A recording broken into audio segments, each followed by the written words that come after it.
My girlfriend declared, "I'm moving in with my male best friend for financial reasons, without asking me first." I said, "That works out perfectly." What I told her later that night made her pack in tears. There is a certain kind of quiet that settles in a home after a storm. It is not peace, not yet. It is the sound of the wind having finally exhausted itself, leaving you to survey the damage. In my case, the storm was my girlfriend of 4 years, Sarah, and the damage was the life I thought we were building. But as I sit here now, I realize something crucial. The storm did not destroy my foundation. It just cleared away a house that was already rotten to the core. Let me start by saying I am not the kind of man who is easily fooled. I am a systems analyst. My entire career is built on seeing patterns, anticipating problems, and understanding how one small change can bring a whole network crashing down. I applied that same logic to my life, which is why I never understood men who complained about their girlfriends ignoring them or spending all their money. My relationship with Sarah was built on what I thought was a solid framework: mutual goals and shared investment. When we met, she was smart, ambitious, and had a clear 5-year plan. We were a team. We agreed to combine our efforts to save for a house. It was a joint venture. I made more money, so I contributed a larger percentage to our shared savings, but she was contributing too. Every decision was a discussion. We were building something, brick by brick, and I respected that. I loved her for it. Her best friend, a guy named Ethan, was the only variable I could never quite account for. He was one of those people who is perpetually on the verge of making it big. He dressed in expensive clothes he could not afford, drove a leased car he was always behind on, and carried himself with the smug certainty of a man who has never had to face a real consequence. He was always around, offering unsolicited advice, making little jokes at my expense that were just plausible enough to be deniable. Sarah always defended him. "He is like a brother to me," she would say. "He just does not have the stable foundation you do, Mark." The stability she mentioned was me. I was the foundation. And last Tuesday, she decided to test just how much weight I could bear.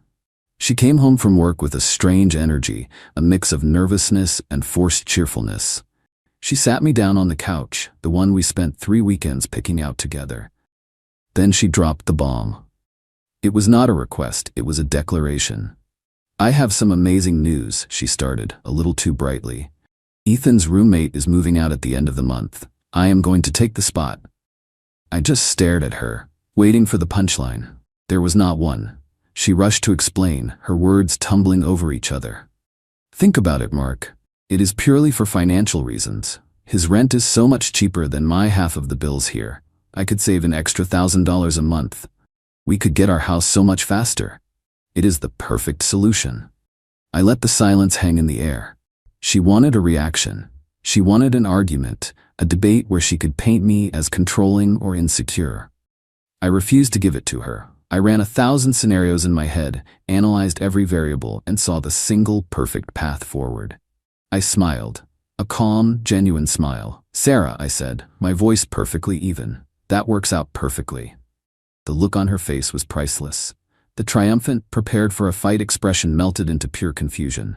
This was not in her script. "It does?" she stammered. "Absolutely," I said, leaning back on the couch. "It is a brilliant financial decision, sacrificing a little comfort now for a bigger payoff later. That is exactly the kind of thinking that makes me so proud of you." Now she was completely off balance.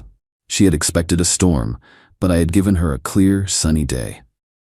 She spent the rest of the evening talking excitedly about how much she would be able to put into our house fund, how great it would be to have Ethan as a roommate, and how mature we were being about all of this. I just nodded and agreed, adding supportive comments here and there. I was the perfect, understanding boyfriend. Later that night, as she was scrolling through apartment listings with Ethan on the phone, laughing and making plans, I waited. I let her finish the call. I let her bask in the glow of her apparent victory. Then I walked into the living room and sat down across from her. "I have been thinking about what you said," I began, my tone serious and thoughtful. "And you have inspired me. Since you are making this big move to accelerate our savings, I think it is only fair that I do the same." She looked at me, a little wary now. "What do you mean?"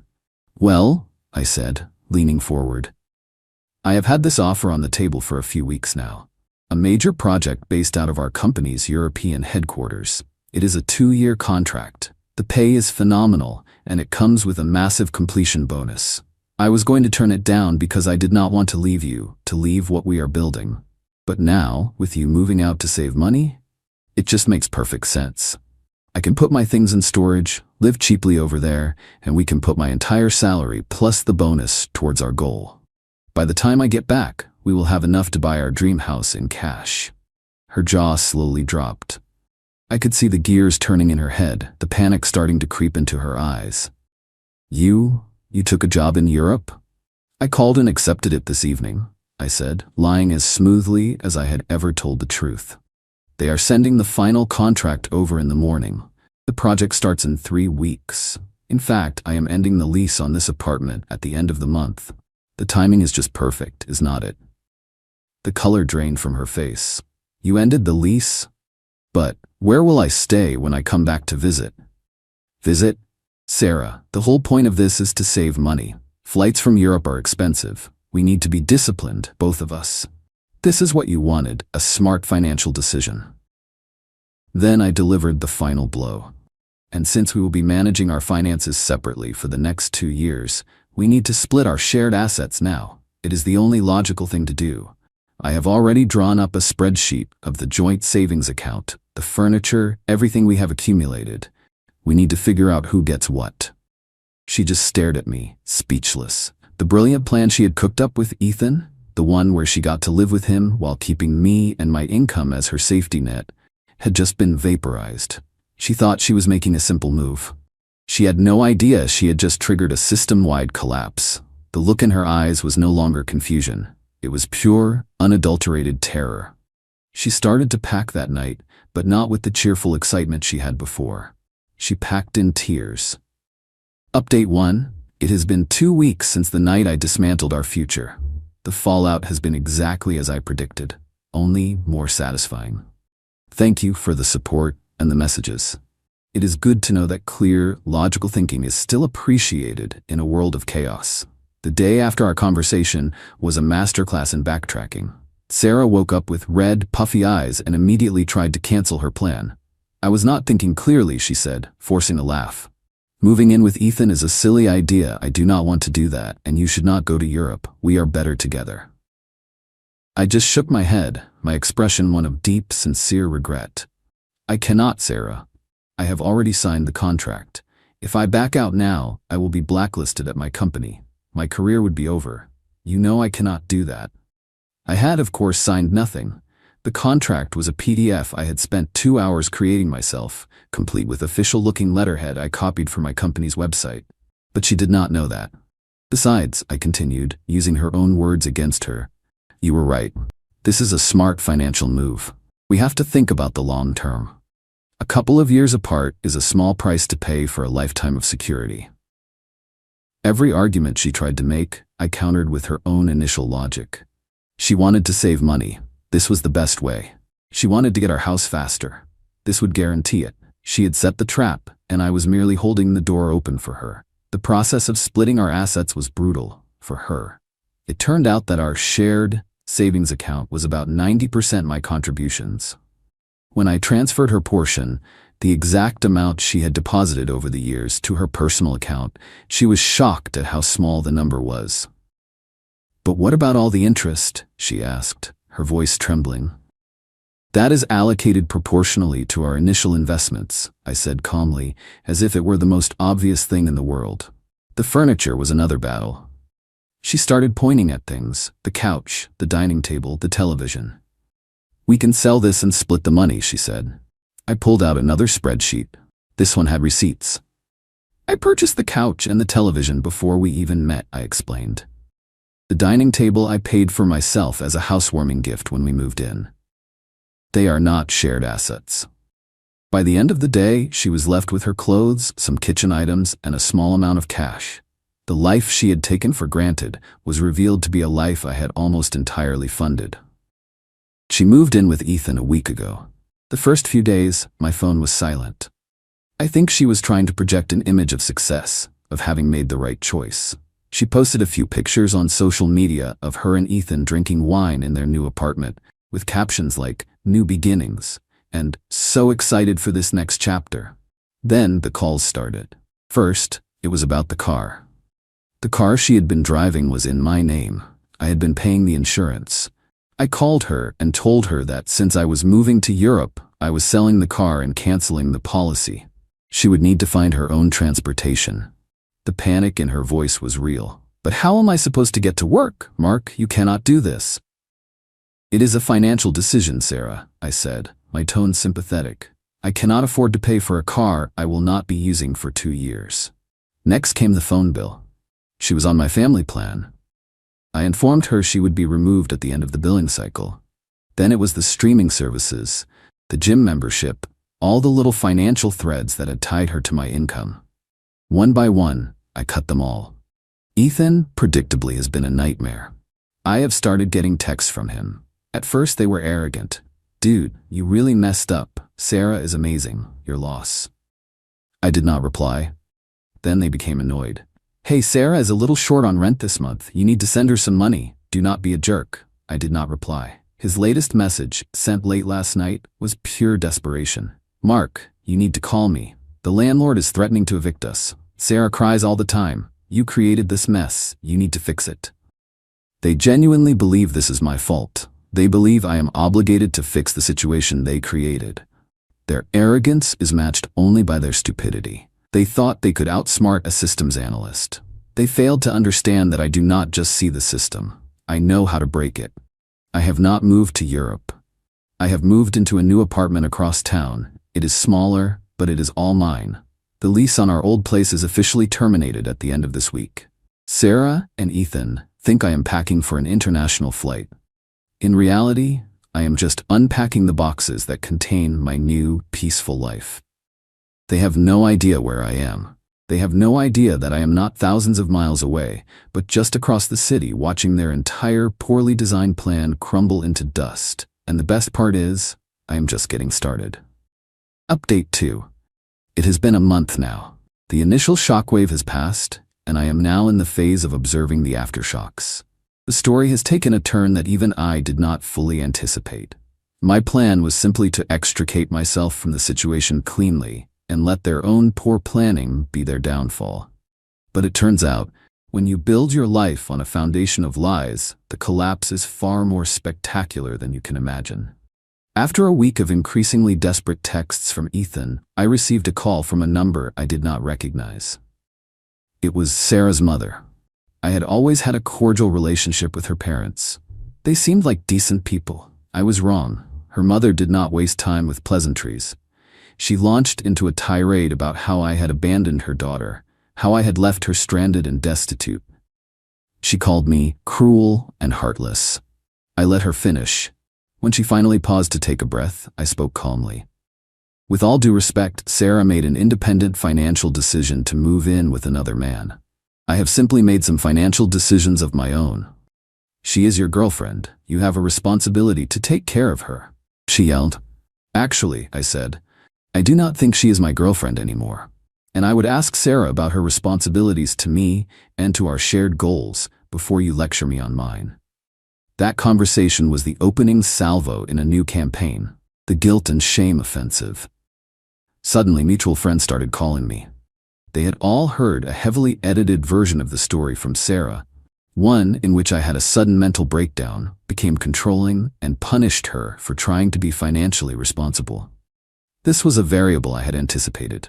Before this all started, when my suspicions about Sarah and Ethan first began to solidify a few months ago, I had started my real work. I am a systems analyst, remember? I analyze data, I find patterns. I had installed monitoring software on our home network, not to spy on her emails, but to track data traffic patterns. I noticed that her data usage on her laptop and phone spiked late at night, and it was all directed towards social media and messaging apps when she claimed to be working. I also noticed that their shared online grocery orders, paid for from our joint account, often included expensive items I never saw, like high-end liquor and steaks. The final piece of the puzzle fell into place when I ran a background check. Not on her, but on Ethan. It turned out his financial situation was far worse than I imagined. He had 2 prior evictions and a string of unpaid debts. The owner of the apartment he was renting was a small, independent landlord, not a large corporation, a man who would be much more likely to take swift action against a non-paying tenant. I had compiled all of this: the data logs, the grocery receipts, a copy of Ethan's public eviction records. I had it all in a neat digital folder, my insurance policy. When the first mutual friend called to tell me what a terrible person I was, I did not argue. I simply said, "I think you have only heard one side of the story. Let me send you an email with some context." I sent them a link to a password-protected web page I had built. On it, I laid out the entire timeline, unemotionally and with evidence. I included screenshots of the grocery orders, showing the items that were clearly not for our household. I included the public records of Ethan's financial instability, and I included the most damning piece of evidence: transcripts from our home security system's audio recordings. The system recorded audio when it was armed or disarmed. I had captured several conversations between Sarah and Ethan from when they thought I was asleep or at work. The conversations were sickening. They had been planning this for months. It was not just about saving money. It was a deliberate scheme. The plan was for Sarah to move in with Ethan, and for me to continue funding her lifestyle: the car, the phone, her spending money, under the guise of our relationship. She would then use that money to support Ethan, keeping him from getting evicted while he got his new business off the ground. They laughed about how I was so trusting, how I was the perfect long-term investment. They called me their retirement plan. I sent this link to every person who contacted me on her behalf. The calls stopped abruptly. The smear campaign died before it even began. I had not just countered her narrative. I had obliterated it with cold, hard facts. The best part was the call I received from her father. He was a proud man, and I could hear the humiliation in his voice. He had clearly seen the evidence. He did not yell. He just said, "I would like to arrange to pick up the rest of Sarah's things from your new address." He had somehow gotten my new address. It did not matter. I told him I would leave the boxes in the building's loading dock on a specific day. He agreed. He then asked a question that I knew was coming. "The car, she needs it for work. Is there any way she could just take over the payments?" "The car has already been sold," I said. It was another lie, of course. The car was sitting in my new secure parking garage. It was a sound financial decision. The silence on the other end of the line was my victory. He knew he had no leverage. He knew his daughter had been caught in a scheme so foolish and so greedy that there was no defending it. Sarah and Ethan are now facing the full consequences of their actions. Their landlord, who I may or may not have sent an anonymous tip to regarding his tenant's financial history and the precarious nature of his new roommate's income, has started the eviction process. Sarah is unemployed.